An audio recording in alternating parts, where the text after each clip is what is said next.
Había una vez un pueblo donde la medida del éxito no era el oro, ni la fama, sino la sombra. Cuanto más larga, más retorcida, más poderosa era, más respeto ganabas. Corrían, acumulaban, competían, hasta que sus sombras se convirtieron en grilletes, en seres hambrientos que los arrastraban. Vivían en la opulencia, y en la más absoluta prisión. Pero en el rincón más olvidado, vivía Lila, una niña que no tenía nada, excepto un don extraordinario. Ella no veía personas importantes, veía corazones cargados. Y descubrió que podía ofrecer un regalo único, sombras nuevas, sombras claras, sombras tranquilas. Pero este don tenía una condición, un trueque sagrado. Para recibirla, debía soltar algo. Algo muy valioso, pero que te pesaba como una losa. ¿Qué estarías dispuesto a soltar para ser libre? ¿Tu orgullo? ¿Tu avaricia? ¿Tu necesidad de aparentar? Esta es la historia de la niña que regalaba sombras. Una fábula sobre el peso de nuestras ambiciones y la ligereza de elegir quiénes somos en verdad.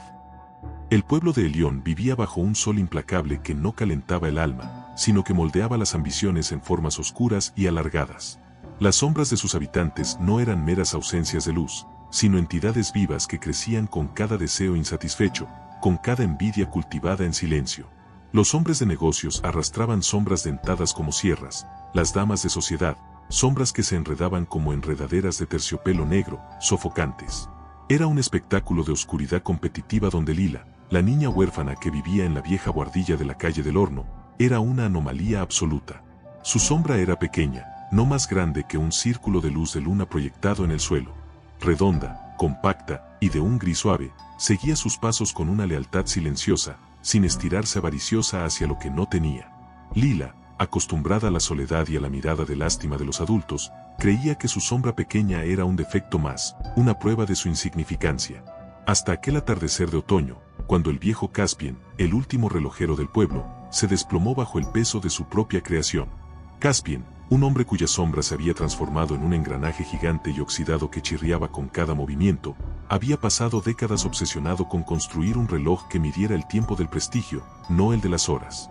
Había fracasado. Y al fracasar, su sombra engranaje se había vuelto tan pesada que ya no podía levantarse de su banco de trabajo. Lila, que a menudo lo observaba desde la puerta, atraída por el tenue brillo del latón y la desesperación callada del hombre, se acercó esa vez. No llevaba pan ni consuelos fáciles. Solo se sentó en el suelo, a su lado, y dejó que su pequeña sombra redonda descansara junto a la monstruosa rueda dentada de la oscuridad de Caspien. No sirve de nada, pequeña, masculló el anciano, sin mirarla. Mi tiempo se ha convertido en esto. Señaló la sombra que lo inmovilizaba. Lila no dijo nada.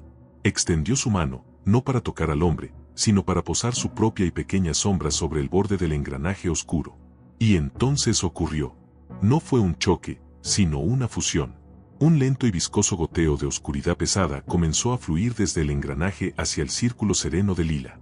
No era que su sombra lo absorbiera, más bien, lo disolvía, como un trozo de azúcar en agua templada. El círculo gris se oscureció por un instante, palpitó con un latido de agonía ajena, y luego, se aclaró de nuevo. Mientras, la sombra de Caspien, el engranaje gigante, se encogió. No desapareció, pero sus dientes se redondearon, su chirrido se apagó y, por primera vez en años, el anciano pudo inhalar una bocanada de aire que no le rasgó los pulmones. Un estremecimiento recorrió a Lila. No era magia lo que sentía, era una transferencia de peso, de frío. Había sentido, por un segundo, la desesperación helada de Caspien, el sabor metálico de su obsesión. Se llevó la mano al pecho, conteniendo un jadeo. ¿Qué has hecho?, susurró Caspien, mirándose los pies donde ahora una sombra más pequeña, aún con forma de rueda, pero manejable, yacía quieta. No lo sé, respondió Lila, su voz un hilo. Pero, duele ayudarte. Esa fue la primera lección, el alivio ajeno tenía un costo. La luz que ella podía dar nacía de absorber, momentáneamente, la oscuridad del otro. La noticia, como era de esperar, no se propagó como un susurro de esperanza, sino como el rumor de un recurso extraño. Al día siguiente, no fue la gente humilde quien llamó a su puerta. Fue Martén, el recaudador de impuestos, un hombre cuya sombra era una larga y afilada pluma de acero que parecía apuntar y perforar a cualquiera que se le acercara. Había oído hablar del milagro y vio, no la compasión, sino una oportunidad. Niña, dijo, su voz suntuosa, bloqueando la entrada con su cuerpo y su sombra punzón. Me dicen que puedes ajustar las sombras. La mía es incómoda, demasiado llamativa para ciertas transacciones discretas. Arréglala. No era una petición, era una orden. Lila, aún temblorosa por la experiencia con Caspian, retrocedió. Su pequeña sombra se estremeció. Yo no las arreglo, titubeó. Solo, a veces, pueden aliviarse. Pues alivia la mía, insistió Martén, y dio un paso al frente. Su sombra espada se alargó, rozando los pies descalzos de Lila con una sensación de frío cortante. O tal vez el consejo del pueblo debería saber que una huérfana está practicando brujería en las guardillas. El giro no fue el descubrimiento del don, sino la inmediata perversión de su intención. Lila, con el corazón encogido, comprendió que había despertado interés en el lugar más peligroso, en aquellos cuya ambición era tan grande que querían deshacerse del síntoma, la sombra pesada, sin tocar la causa, su codicia. Martén no quería cambiar. Quería un disfraz mejor para su maldad. Y Lila, atrapada entre el miedo y la naturaleza de su propio poder, se preguntó, con un pánico silencioso, qué pasaría si la sombra de un hombre como ese entraba en contacto con la suya. No sería un alivio. Sería un veneno. Con la mirada fija en la punta de esa sombra espada, supo que su vida inocente había terminado. Acababa de descubrir que podía cambiar las sombras, y ya la oscuridad la obligaba a elegir, curar o ser cómplice. La amenaza velada de Martén, el recaudador, colgó en el aire de la guardilla como un humo venenoso. Lila, con el instinto agudo de quien ha crecido en la vulnerabilidad, entendió que su don, puro en su origen, sería distortado por el mundo. No podía negarse, pero tampoco podía otorgar alivio sin establecer un límite, una barrera que protegiera tanto a los demás como a ella misma. La lección con el viejo Caspian fue su guía. El alivio tenía un costo, un peso que ella sentía. El intercambio debía ser tangible, un símbolo de renuncia por parte del solicitante. Así nació la regla. A la mañana siguiente, cuando Martén regresó, impaciente y con su sombra espada más afilada que nunca, Lila, con una serenidad que le temblaba por dentro, le plantó cara. «Puedo intentarlo», dijo, su voz clara a pesar del miedo. «Pero no es gratis. Y no quiero tu dinero». Martén arqueó una ceja, divertido por la audacia de la mendiga. «¿Qué quieres entonces?» «Algo que sea tuyo. Algo que use tu sombra para crecer». Lila lo miró directamente a los ojos. «La pluma con la que falsificas las cuentas. La que guardas en el bolsillo interior de tu levita». El rostro de Martén palideció, luego enrojeció de ira. ¿Cómo podía saberlo? Nadie lo sabía. Era su secreto, su herramienta de poder oculta. Su sombra, como si reflejara su turbación, se agitó de forma amenazante. Negarse era admitir la culpa. Entregarla era desarmarse. Con un gruñido, sacó la pluma de ébano con la punta de plata manchada de tinta indeleble. La arrojó a los pies de Lila como si la estuviera contaminando. «Hazlo, entonces». El proceso fue más lento, más violento que con Caspian. La sombra espada de Martén se resistió, luchando contra la succión del círculo sereno de Lila. Cuando finalmente un hilo de esa oscuridad agresiva se transfirió, Lila sintió un golpe de avaricia tan intenso que le provocó náuseas. La sombra de Martén no se volvió pequeña y redonda, pero perdió su filo asesino, achicándose a una forma más roma, similar a una espátula. Él examinó su nueva silueta con un cálculo frío. Era menos intimidante, más discreta, perfecto para sus fines. Sin una palabra de agradecimiento, dio media vuelta y se fue. Pero la pluma de ébano, en el suelo, parecía latir con una energía siniestra. La noticia del trueque se extendió como reguero de pólvora, pero filtrada por la perspectiva distorsionada del pueblo. No se hablaba de sanación, sino de un comercio peculiar. Y así llegaron los primeros clientes genuinos, desesperados por su propio peso. La señora Elara, cuya vanidad había transformado su sombra en una jaula de reflejos que la aprisionaba, entregó a Lila su espejo de plata bruñida, el que usaba para criticar cada línea de su rostro. A cambio, su sombra jaula se abrió, transformándose en un velo ligero. El herrero Bron, consumido por una envidia que hacía que su sombra fuera una mano gigante que siempre intentaba apretar lo ajeno, entregó la llave del cofre donde guardaba listas de ofensas y deudas imaginarias. Su sombra mano se abrió, convirtiéndose en una herramienta abierta y tranquila. Lila guardaba cada objeto en una vieja caja de madera de cedro que había pertenecido a su madre. La caja, extrañamente, nunca parecía llenarse, como si el espacio interior se adaptara, hambriento, a la oscuridad que esos artefactos contenían. Pero el giro llegó con la tercera visita de Martén. No venía por sí mismo. Traía a un hombre encapuchado, de movimientos sigilosos, cuya sombra no era larga, sino profundamente negra y pegada al suelo, como un charco de alquitrán. «Esta es la niña», dijo Martén, con una sonrisa que no llegaba a sus ojos. «Ella puede hacer que tu ocupación sea menos visible, pero tendrás que pagar su precio». El hombre encapuchado, sin mostrar su rostro, extendió una mano. En su palma reposaba, no un objeto de ambición, sino un asterisco cuchillo corto y sin marcas, con el filo perfectamente cuidado. No estaba manchado, pero emanaba una fría promesa de violencia. Era el instrumento de un asesino a sueldo, la encarnación de la ambición más pura y mortal, la ambición por el poder sobre la vida misma. «Mi herramienta», susurró una voz ronca desde las sombras de la capucha. «Es lo único que vale la pena que tengo». Lila contuvo la respiración. El cuchillo no era un símbolo de un defecto moral, era la causa misma de una sombra corrupta. Tomarlo sería diferente. Sería un pacto con una oscuridad activa, no un rescate de una atadura pasiva. Martén la miraba, desafiándola. ¿Se atrevería a rechazar a este cliente? ¿O su regla, su frágil control, se rompería aquí, aceptando el pago más macabro? La caja de cedro a sus espaldas pareció emitir un zumbido sordo. La caja de cedro aceptó el cuchillo sin nombre con un susurro seco, como si la madera absorbiera un jadeo. Fue el punto de inflexión. Aceptar ese objeto, cargado de ambición de muerte, rompió un sello invisible. A partir de entonces, el trueque de Lila se transformó. Ya no era un secreto entre desesperados, sino un servicio clandestino para quienes querían camuflar su oscuridad. El panadero Gammon fue el primero en llegar tras el incidente del encapuchado. No por presión, sino por genuino remordimiento. Su sombra, una balanza gigante con un platillo roto, lo arrastraba hacia la miseria. Con lágrimas de vergüenza, depositó en manos de Lila la pesa falsa de plomo que usaba para robar gramos a sus vecinos. El intercambio fue puro, doloroso. Al marcharse, su sombra se redujo a una simple silueta de hombre, y los clientes juraron que, al día siguiente, el olor a pan honesto inundó la calle. Pero por cada Gammon, llegaban 5 como la dama Odessa. Su vanidad era una leyenda, y su sombra, una cadena de diamantes de humo que la estrangulaba. No buscaba redención, solo discreción. Arrojó a la caja su collar más brillante con desdén. «Este trasto ya atrae miradas incómodas», mintió. Su sombra cadena se soltó, convirtiéndose en un leve halo de polvo luminoso. Se fue más ligera, pero no más sabia. Lila observaba, cada vez más cansada. La caja nunca se llenaba, pero su peso moral en su conciencia crecía. Los objetos dentro no dormían. Susurraban. La pesa falsa gemía por el engaño, el collar susurraba frases vacías.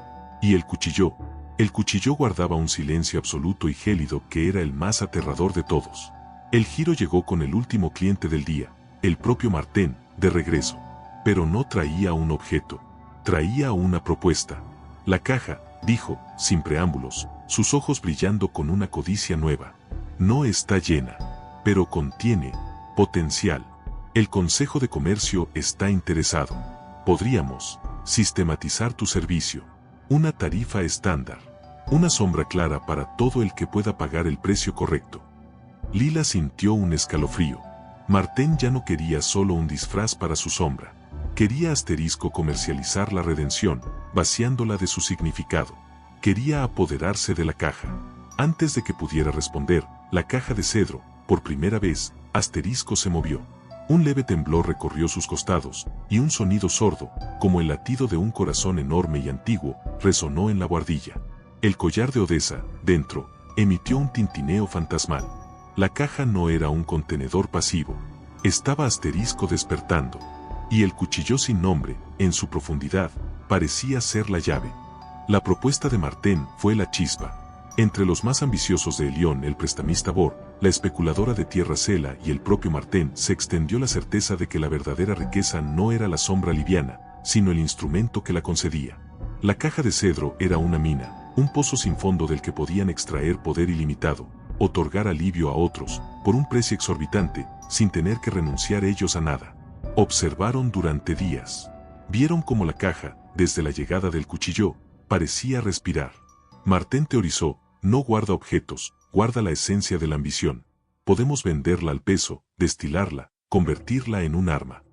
La codicia lo cegó hasta el punto de ignorar las propias sombras, que, nutridas por este nuevo plan, crecieron hasta volverse grotescas. La de Bor, un saco con dientes; la de Sela, una serpiente de múltiples cabezas; la de Martén, una afilada sombra de lanza. Una noche de luna velada, irrumpieron en la guardilla. Lila, exhausta tras un difícil trueque, dormía en un rincón. Con manos temblorosas de avaricia, Bor levantó la tapa de la caja. No hubo destello mágico, ni objetos flotantes. Solo asterisco polvo. Un polvo negro, fino como la ceniza, pero frío como el espacio entre estrellas, que se elevó en una nube silenciosa. Se posó sobre sus manos, sus rostros, su ropa. Al contacto, fue como alquitrán líquido, pegajoso, invasivo, imposible de sacudir. Entonces, sus sombras reaccionaron. En lugar de absorber el polvo, asteriscos se retorcieron como gusanos heridos y empezaron a fundirse con él. El polvo era la ambición pura, destilada y sin ancla, y al mezclarse con las sombras ya deformes de los ladrones, las catalizó en un horror nuevo. Las sombras se volvieron asteriscos substanciales. El saco con dientes de Bor se cerró alrededor de su brazo, mordiendo la tela y la carne con una presión helada. La serpiente de Sela se enroscó en sus piernas, arrastrándola hacia la oscuridad bajo la cama. La lanza de Martén se giró contra su propio pecho, apuntando a su corazón con un peso intangible pero irresistible. Gritaron, pero no de dolor físico, sino de un terror absoluto al sentir que la esencia de su propia codicia, ahora materializada y fuera de control, se volvía contra ellos. La caja no había sido robada. Había sido asterisco activada. Y su contenido no era un tesoro, sino una prueba. El polvo no era para poseer, era un espejo líquido que mostraba la verdadera naturaleza de quien osaba tomarlo sin haber soltado nada a cambio. Los gritos de los ladrones despertaron a Lila. La escena que encontró era de pesadilla. Las sombras sustanciales y hambrientas se alimentaban del pánico de sus dueños, creciendo y oscureciendo la guardilla. El polvo negro brillaba con un fulgor siniestro sobre sus pieles. Martén, con la sombra lanza presionándole el esternón, suplicaba con los ojos desorbitados. Lila no sintió miedo, sino una profunda y clara tristeza. Se acercó, y su pequeña sombra redonda, sin temor, avanzó hacia el caos. Al rozar el polvo negro, este no se adhirió a ella, sino que se disipó como humo al viento, como si no encontrara nada en su ser al que agarrarse. «Sácanos de esto, usa tu poder», gimió Sela, ahogada por su propia sombra serpiente. Lila los observó, uno por uno, con una mirada que parecía ver a través de su carne, hasta el núcleo de su miedo. «Yo no tengo ese poder», dijo, y su voz resonó con una calma antinatural en el cuarto aterrorizado. «El poder siempre fue de ustedes.